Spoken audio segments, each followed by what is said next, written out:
இந்த ஸ்டெம் இருக்கிற பார்ட் வந்து தனியாக வச்சுக்கலாம். நம்ம மீதி பார்ட்டை ஃபஸ்ட்டு கட் பண்ணிப்போம்.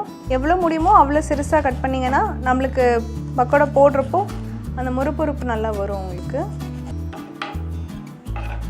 இது ஒரு பவுலில் எடுத்துக்கலாம். ஏன்னா வெறும் கேபேஜில் பக்கோடா எப்படி பண்ண போகிறோன்றதான் இன்றைக்கான ரெசிபி.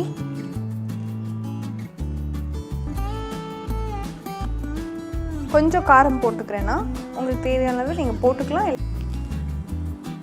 மிக்ஸ் பண்ணிவிட்டு இன்னும் வேணும்னா நம்ம எக்ஸ்ட்ரா ஆட் பண்ணிக்கலாம்.